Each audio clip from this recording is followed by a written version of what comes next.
Sir NPO के हवाले से एक और पास पेपर का क्वेश्चन देखते हैं। अगर हम क्वेश्चन नंबर 6 पर आए, क्वेश्चन नंबर 6 ऑटम 2022 की अटेम्प्ट का क्वेश्चन नंबर 3 है। 10 मार्क की वेटेज इस सवाल की ओरेकल फैमिली क्लब के नाम से। ऑटम 2022 की अटेम्प्ट का क्वेश्चन नंबर 3 है ये, 10 मार्क की वेटेज इसकी ओरेकल फैमिली क्लब।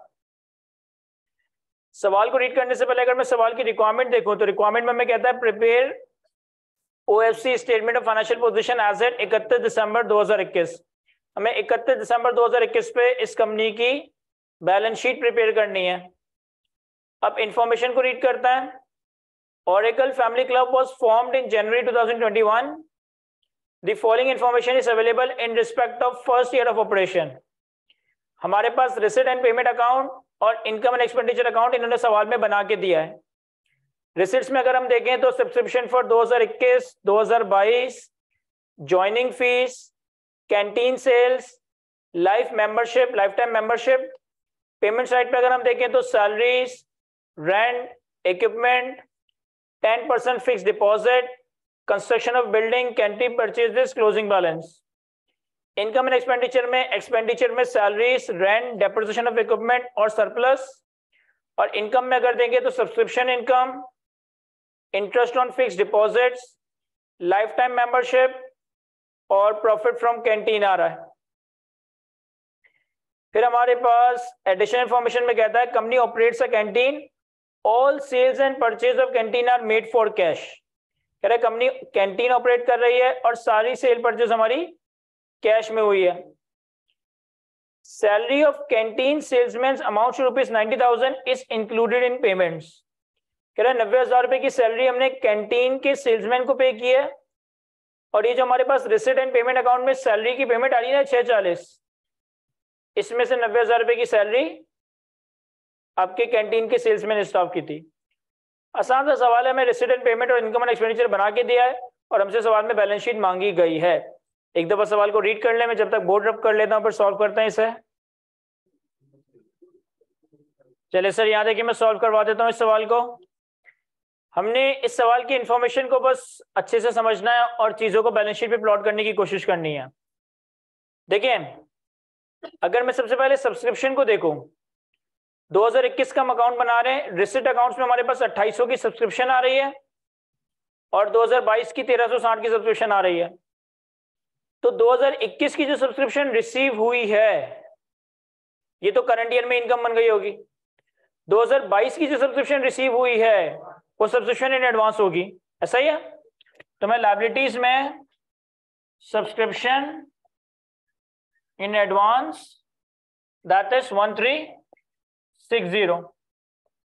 अच्छा 2021 की जो हमें सब्सक्रिप्शन रिसीव हुई है वो कितनी है 2800, जबकि इनकम एंड एक्सपेंडिचर अकाउंट में मैं सब्सक्रिप्शन इनकम देखूं तो वो आ रहा है 3450। अगर 3450 की इनकम है और 2800 रिसीव हुआ है, इसका मतलब है कि कुछ सब्सक्रिप्शन ऐसी है जो रिसीव नहीं भी हुई। तो इसका मतलब है कि हमारे पास सब्सक्रिप्शन रिसीवेबल भी है, दैट इज 3450 माइनस 2800 कितना 650। क्या ये समझ आता है? मैं रिपीट करता हूं। तुम्हारे पास रिसिट एंड पेमेंट में आ रहा है कि 2021 और 22 की जो तुमने सब्सक्रिप्शन रिसीव की वो 2800 और 1360 है। जो 2022 की तुमने सब्सक्रिप्शन रिसीव की वो 2022 के साल की इनकम है, अभी सब्सक्रिप्शन इन एडवांस है तो मैंने करंट लायबिलिटीज में दिखा दिया। फिर 2021 की हमने सब्सक्रिप्शन रिसीव की 2800, लेकिन पीएनएल में अगर हम देखें तो सब्सक्रिप्शन इनकम आ रही है 3450, यानी कि 3450 की इनकम में से हमने सिर्फ 2800 रिसीव किया, बाकी अभी भी रिसीवेबल है, वो हमने रिसीवेबल में डाल दिया। समझ आता है? मैं इसके बाद आ रहा है ज्वाइनिंग फीस 2100। अब ज्वाइनिंग फीस 2100 हमने रिसीव की इस साल, लेकिन इनकम एंड एक्सपेंडिचर अकाउंट में ज्वाइनिंग फीस कहीं भी नहीं आ रहा। लेकिन इनकम एंड एक्सपेंडिचर अकाउंट में ज्वाइनिंग फीस कहीं भी नहीं आ रहा, यानी कि ज्वाइनिंग फीस को कैसे रिकॉर्ड कर रहे हैं? As directly to fund. हमने देखा था ना कि जो लाइफ टाइम मेंबरशिप होती है उसको रिकॉर्ड करने के 3 तरीके होते हैं। या तो डे 1 पे आप इनकम एंड एक्सपेंडिचर में इनकम रिकॉर्ड कर दो, या फिर आप डेफर्ड इनकम रिकॉर्ड करके हर साल थोड़ी थोड़ी इनकम रिकॉर्ड कर दो, या फिर आप डायरेक्टली फंड्स में लेके चले जाओ। तो joining fees income and expenditure account में कहीं भी नहीं आ रहा, यानी कि ये ज्वाइनिंग फीस के हवाले से कौन सी पॉलिसी फॉलो कर रहे हैं, ये डायरेक्टली इसे फंड में लेके जा रहे हैं। तो मैं फंड में अपने पास joining fees fund that is 2100। इसके बाद कैंटीन सेल्स। अब कैंटीन सेल्स को समझें, 720 की कैंटीन सेल्स आ रही है, परचेजेस को देखें तो 700 की परचेजेस आ रही है। इन्होंने हमें एडिशनल इंफॉर्मेशन बताया था कि सारी सेल परचेज हम कैश में करते हैं, सारी सेल परचेज हम कैश में करते हैं। इनकम एंड एक्सपेंडिचर अकाउंट में सेल्स और कॉस्ट ऑफ सेल्स नहीं आ रहा, इनकम एंड एक्सपेंडिचर अकाउंट में प्रॉफिट फ्रॉम कैंटीन आ रहा है 70 का, ऐसा ही है, सॉरी 30 का। इन्होंने एडिशनल इंफॉर्मेशन के पॉइंट नंबर 2 में कहा कि सेल्स स्टाफ की जो 90,000 की पेमेंट है ना, यानी कि हमने कैंटीन के सेल्स स्टाफ को 90,000 की कोई पेमेंट की है, ये हमने ऊपर रिसीट एंड पेमेंट में मर्ज कर दिया है। तो अगर मैं आपसे पूछूं कि मैं ट्रेडिंग पीएनएल बनाऊं, तो जो भी सेल है वो सारी की सारी कैश सेल्स है, कितनी 720, इससे लेस हुआ होगा cost of sales. Cost of sales कितना होगा 700, नहीं 700 की तो परचेजेस है, कॉस्ट ऑफ सेल्स कैसे कैलकुलेट होता है, ओपनिंग, परचेजेस, क्लोजिंग। तो हमारे पास इन तीनों का डिफरेंशियल आता है कॉस्ट ऑफ सेल्स। अब ये फंड शुरू इस साल हुआ है, तो ओपनिंग तो कुछ नहीं है, सही है, परचेजेस वो कितनी है 750। अब ये कॉस्ट ऑफ सेल्स कैलकुलेट करने के लिए अभी भी क्लोजिंग इन्वेंट्री चाहिए, अभी हमें क्लोजिंग इन्वेंट्री चाहिए। एनीवे हमें भी क्लोजिंग इन्वेंट्री नहीं मालूम, सेल से कॉस्ट ऑफ सेल्स माइनस हुआ होगा तो ग्रॉस प्रॉफिट आया होगा, फिर ग्रॉस प्रॉफिट से सैलरी ऑफ सेल्समैन 90 माइनस हुआ होगा तो नेट प्रॉफिट आया होगा। हमारे पास नेट प्रॉफिट अवेलेबल है 30, अगर 30 का नेट प्रॉफिट है और सैलरी है 90 तो ग्रॉस प्रॉफिट 120 होगा। अगर ग्रॉस प्रॉफिट 120 है और सेल्स 720 की है तो कॉस्ट ऑफ सेल्स 600 होगी, और 700 की परचेज और 600 की सेल कर दी तो क्लोजिंग इन्वेंट्री 100 होगी। क्या ही समझ आता है हमें? अब इन चीजों को प्लॉट करते हैं अपनी बैलेंस शीट पे। सर हमारी बैलेंस शीट में क्या आएगा, क्लोजिंग इन्वेंट्री। हमारी बैलेंस शीट में क्या आएगा, क्लोजिंग इन्वेंट्री, बाकी तो कोई भी चीज बैलेंस शीट में नहीं आनी ना। तो मैं करंट एसेट्स में net profit income and expenditure में जाएगा, बैलेंस शीट में नहीं आएगा। इसके बाद आ रहा है लाइफ टाइम मेंबरशिप। अब life time membership receipt account में आ रहा है 1840, जबकि इनकम एंड एक्सपेंडिचर अकाउंट में लाइफ मेंबरशिप आ रहा है 360। 1840 की लाइफ मेंबरशिप रिसीव की, इनकम में सिर्फ आ रहा है 1360। इसके हवाले से क्या पॉलिसी फॉलो कर रहा है कि सर ये 1840 रिसीव करके इनकम एंड एक्सपेंडिचर में लेके जा रहा है, यानी कि लास्ट वाली पॉलिसी तो नहीं फॉलो कर रहा कि डायरेक्टली फंड में ले जाए। सर पहली वाली पॉलिसी भी फॉलो नहीं कर रहा कि सारा का सारा अमाउंट इनकम में ले जाए। अगर पहली वाली पॉलिसी होती तो सारी अमाउंट इनकम में जाती, थर्ड वाली पॉलिसी होती तो इनकम एंड एक्सपेंडिचर में कुछ ना जाता, सारा फंड में चला जाता। ये सेकंड पॉलिसी को फॉलो कर रहा है, जिसमें हम पहले सारी की सारी मेंबरशिप को डेफर कर रहे हैं और कुछ इनकम रिकॉर्ड कर रहे हैं हर साल। तो हमने रिसीव किया 1840, जिसमें से इनकम बनाती 360, तो बाकी हमारी अनअर्न्ड लाइफ मेंबरशिप फीस है, बाकी डिफरेंशियल हमारा डेफर्ड मेंबरशिप फीस है। तो लायबिलिटी में दिखा देते हैं, deferred life membership fee that is 1840 minus 360। जी नहीं पता चल सकता है।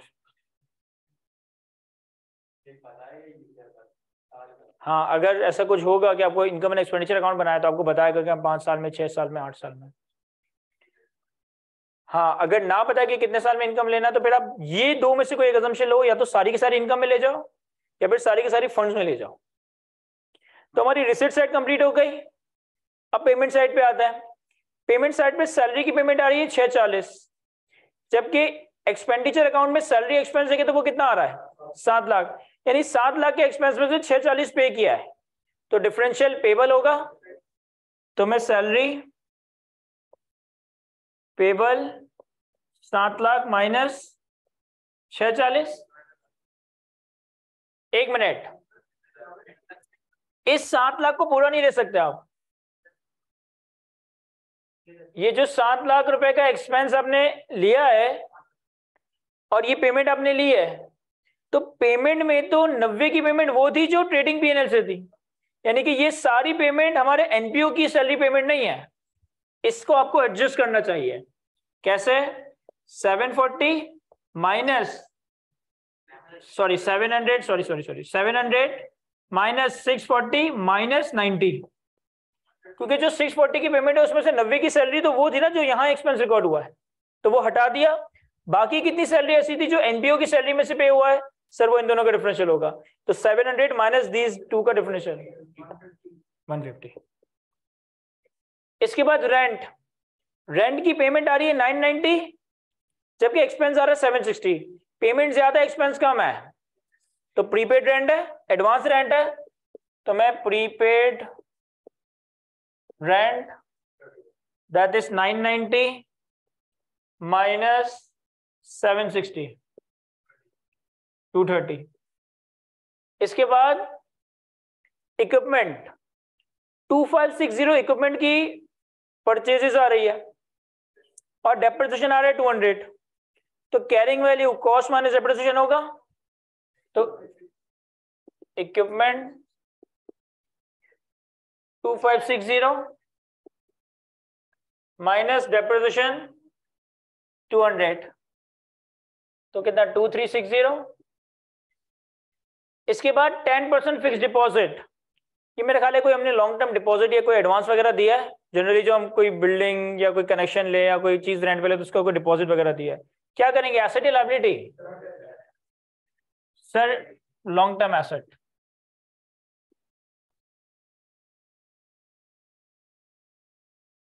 दैट इज 2020,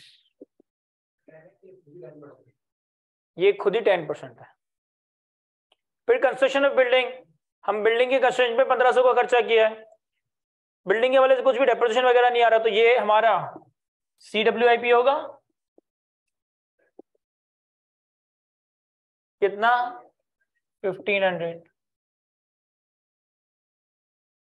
इसके बाद कैंटीन परचेजेस को हम देख चुके हैं, क्लोजिंग पेमेंट क्लोजिंग बैलेंस आ रहा है, तो हमारे पास क्लोजिंग कैश इन बैंक होगा।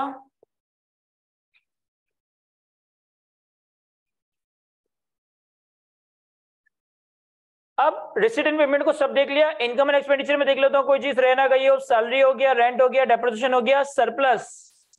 सरप्लस हमारे पास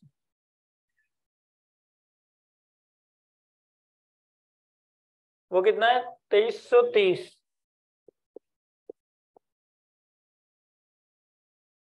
फिर हमारे पास इनकम साइड पे सब्सक्रिप्शन हो गया, long interest on fix deposit. Sir 150 रुपए का मैं इंटरेस्ट रिसीव हुआ है,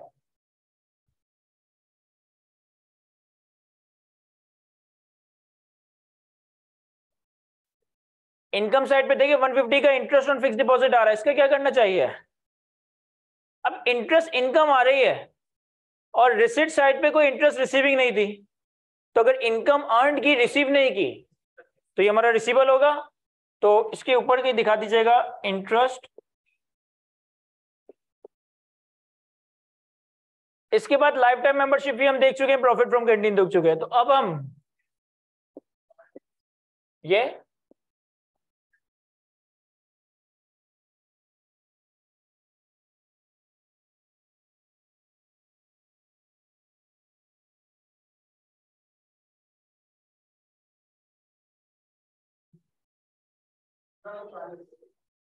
करंट एसेट्स, तो टोटल एसेट्स 7।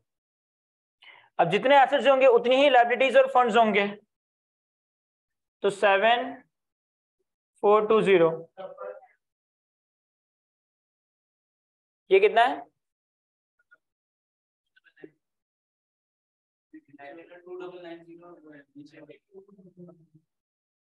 और ये ये तो मेरे ख्याल है शायद वैसे ही टाई कर रहा होगा। 4000, 5-6,000। सर अगर ना कर रहा होता तो क्या करता, फिर मैं कोई ऐसा कंट्रीब्यूशन ले लेता जो मतलब जैसे हमने एक सवाल नहीं देखा था कि हमने कोई फंड बनाया था तो 50 मिलियन कंट्रीब्यूट किया था, तो फिर हमारे पास ओपनिंग फंड तो कुछ नहीं आता, कोई कंट्रीब्यूशन आ जाता जिसे मैं बैलेंसिंग ले लेता। तो यहाँ पे कोई नहीं है। यहाँ पे हमारे पास जनरल फंड का एक तो सरप्लस है, 2100 की ज्वाइनिंग फीस, तो ये टोटल फंड आ गया। तो ये आसान सा सवाल हमारा कंप्लीट होता है। कॉपी कर लेंगे सर इसे।